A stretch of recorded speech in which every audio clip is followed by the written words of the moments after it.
বিকেলে চলে আসছি চা বাগানে ঘুরতে। রায়গঞ্জে তো চা বাগান নেই, চলে আসছি আমার শ্বশুরবাড়ি এলাকাতে। এই জায়গায় চায়ের কত বাগান দেখতে পাচ্ছ, চারিদিকে কত বাগান চাই, লাখ লাখ একরে চারিদিকে কিন্তু শুধু চায়ের বাগান। আর এদিকে দেখতে পাচ্ছ ভুট্টা ক্ষেত কিছু কিন্তু লাগাইছে অল্প স্বল্প। এটা আনসিজন ভুট্টা ক্ষেত এখন এরকম। এই সিজনে কিন্তু ভুট্টা কিন্তু থাকে না, কিন্তু কেন জানি না এখানে এরা হয়তো পরে লাগায়, ঠিক আছে, এই জন্য এখন ওই জায়গায় ভুট্টা আছে দেখতে পাচ্ছ। আর সামনে আরো কত চায়ের বাগান, লাখ লাখ একর চারিদিকে দেখতে পাচ্ছ, কত কত শত চায়ের বাগান এদিকে।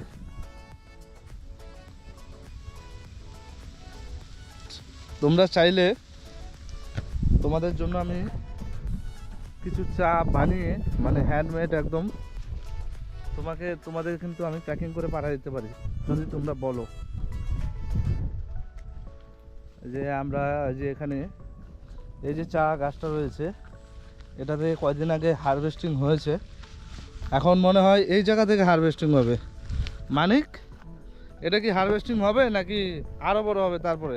না, আর 10-14-15 দিন লাগবে, পরে আরও 14-15 দিন লাগবে, তারপরে কিন্তু এটা হারভেস্টিং হবে। আর যেটা বড় কথা দেখতে পাচ্ছ, চায়ের বাগানের ওপরে দেখতে পাচ্ছ কি কি গাছ কিন্তু এখানে উঠে আছে। এগুলো তো অনেক সমস্যা হয় নাকি? এই দিক দিয়ে একটু বেশি গাছ টাছ, অন্য দিক দিয়ে নাই, সামনের দিক দিয়ে আছে। তো যারা হারভেস্টিং করে তাদের জন্য তো খুব অসুবিধা হয় মনে হয়, না? যারা হারভেস্টিং করে তাদের জন্য তো অসুবিধা হয়। আর এখন চায়ের বাগানে মানে চায়ের বাগানে এক ধরনের পোকা হয়, সেই পোকাগুলো কিন্তু খেয়ে নেয়। এই জন্য কিন্তু এই সব দেখতে পাচ্ছ কীটনাশক কিন্তু এরা ব্যবহার করে থাকে। দেখতে পাচ্ছ কীটনাশক কিন্তু এরা ব্যবহার করে থাকে। কোনো মানে দুর্ভাগ্যবশত এটা কিন্তু কোনো উপায় নেই, কীটনাশক ছাড়া কোনো সম্ভবই না। কারণ আমাদের যেই চা রয়েছে সেটা কোয়ালিটি মানে কিন্তু খুবই খারাপ। কারণ কেন বলেন তো, এখানে প্রচুর পরিমাণে কীটনাশক ব্যবহার করা হয়, এই জন্য চায়ের যেই কোয়ালিটিটা চায়ের এখানে কিন্তু খুব খারাপ। তো বুঝতে পারছো গাইস, ওই যে সামনে যেই তারগুলো রয়েছে দেখতে পাচ্ছ সামনে, ওই তারগুলো কিন্তু খুব ডেঞ্জারিয়াস। আমি যখন সামনে দিয়ে আসছিলাম তো সেখানে কিন্তু আমার পায়ের মধ্যে কিন্তু কারেন্ট লেগেছিল অনেক। এটা একটা শীতের দিন মানে যখন ঠান্ডা সিজন হয় তখন বলে আরও বেশি এখানে কিন্তু কারেন্ট ফ্লো হয়, ঠিক আছে। তো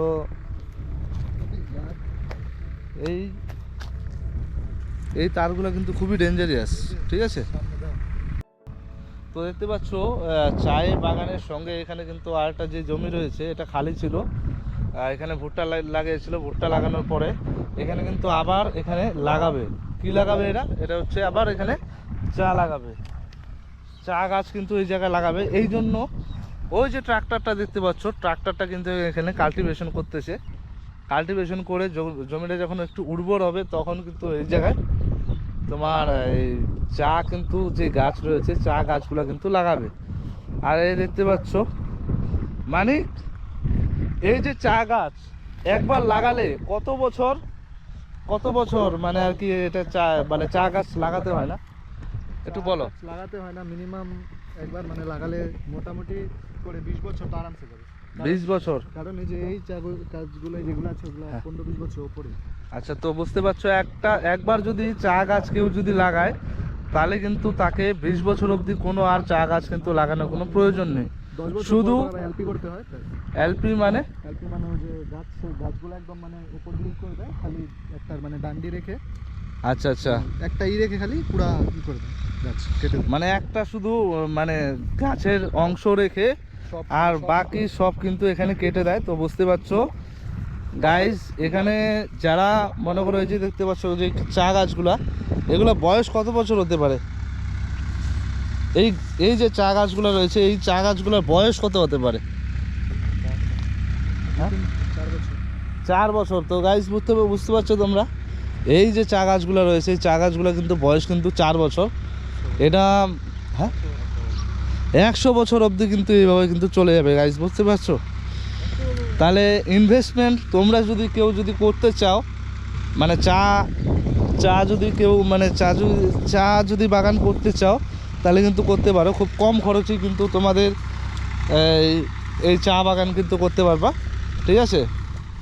শুধু একটাই, একটু হারভেস্টিং করতে হয়, কখনো কখনো জল দিতে হয়। জল দেওয়ার জন্য এদের কিন্তু অনেক কিছু ব্যবস্থা রয়েছে, পাইপ কিন্তু এরা কিন্তু দিয়ে রেখেছে। শুধু মেশিন চালিয়ে দেয়, মেশিন চালালেই কিন্তু এদের কিন্তু জল কিন্তু একদম চারিদিকে কিন্তু ছড়িয়ে ছিটিয়ে যায়। তোমরা কিন্তু চাইলে কিন্তু খুব কম খরচে কিন্তু এই যে চা বাগান রয়েছে সেই চা বাগান কিন্তু করতে পারবে। তো গাইস বুঝতে পারছো এই জায়গায় কত পাখি কিন্তু রয়েছে। পাখি কিন্তু আস্তে আস্তে কিন্তু বিলুপ্তর পথে, কেননা এই যে টাওয়ারগুলো দেখতে পাচ্ছ এই টাওয়ারের জন্য কিন্তু পাখি কিন্তু বিলুপ্ত প্রায়। তো আজকে কিন্তু আমি অনেক শালিক পাখি কিন্তু দেখেছি, দেখতে পাচ্ছ এরা কেন এসেছে, এই যে এখানে যে জমিগুলো কাল্টিভেশন করেছে এই জায়গা থেকে অনেক কীটপতঙ্গ বেরোবে, এই জায়গায় এরা খাবে, এই জন্য কিন্তু এখানে পাখিগুলো কিন্তু এসেছে। তো এখন আমি যাচ্ছি একটু সামনের দিকে। আর সবচেয়ে বড় মজার বিষয় হচ্ছে একটা, এইখানে কিন্তু মানে 52 শতকে কিন্তু 1 বিঘা, আর আমাদের ওখানে কিন্তু মানে 33 শতকে 1 বিঘা, বুঝতে পারছো গাইস? এই জন্য কিন্তু মানে এখানে মানে যারা জমি চাষ করে জমিটা কিন্তু অনেক বড় হয় এদের। এই দেখতে পাচ্ছ এখানে কত একর আছে সেটা আমরা জানি না। আর মাঝে মধ্যে দেখো কি লাগানো আছে, এটা জলের একটা ব্যবস্থা বলতে পারো, ঠিক আছে? এই যে কালকে একটা পোস্ট করেছিলাম এখানে, এই যে এটা হচ্ছে গিয়ে তিল নাকি মানিক, এটা তিল, এই দেখতে পাচ্ছ তিল। এখানে কিন্তু প্রচুর পরিমাণে তিল চাষ হয়। দেখতে পাচ্ছ চায়ের যে বাগানের মাঝ পথে কিন্তু আমরা যাচ্ছি, এটা একটা রাস্তা বলতে পারো এই জায়গায়।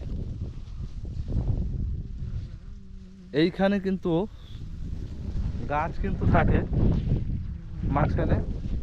মাঝখানে গাছ থাকে এই কারণেই ছায়া দেওয়ার জন্য, আর সাথে যে পোকামাকড়গুলো রয়েছে সেই পোকামাকড়গুলা যাতে এই গাছে এসে আক্রমণ করে, এই জন্য কিন্তু একটা গাছ কিন্তু এখানে লাগানো থাকে, একটা করে সব জায়গায় এরকম গাছ কিন্তু লাগানো থাকে চায়ের বাগানের এখানে। এই যে তোমাদেরকে দেখাচ্ছি, এই যে পাইপটা রয়েছে, এই যে পাইপটা রয়েছে ওই যে সামনে দেখতে পাচ্ছ। এখন আমরা যাচ্ছি আর একটু সামনের দিকে। এই যে পাইপটা রয়েছে এই পাইপের কিন্তু কানেক্টিভিটি সম্পূর্ণ জায়গায় কিন্তু দেওয়া আছে, এই যে, এবং কিভাবে এরা জল আর কি দেয় সম্পূর্ণ জায়গায় সেটা কিন্তু আমি তোমাদের দেখাচ্ছি সামনে গিয়ে, দেখাচ্ছি আরো অনেক দূরে সামনে গিয়ে একটু দেখাচ্ছি। এই দেখতে পাচ্ছ সামনে যেই এই যে জলের একটা রয়েছে, এটা কিন্তু কন্টিনিউয়াসলি এখান থেকে কিন্তু জল বেরোতে থাকে, জল বেরোতে কিন্তু এই যে জলের ফোয়ারাগুলো রয়েছে এই ফোয়ারাগুলো কন্টিনিউয়াসলি 5 ঘন্টা ধরে কিন্তু এখানে চলতে থাকবে। এটা কিন্তু হ্যাঁ ন্যূনতম 5 ঘন্টা, উপরে কিন্তু আরও বেশি। হ্যাঁ মাটিটা যতক্ষণ ধরে না ভিজবে ততক্ষণ ধরে কিন্তু এইভাবে কিন্তু কন্টিনিউয়াসলি কিন্তু জল দিতেই থাকে। ঠিক আছে গাইস, বুঝতে পেরেছো? এই ছিল আজকের ইনফরমেশন। দেখা হচ্ছে পরবর্তী ভিডিওতে। Thanks for watching guys.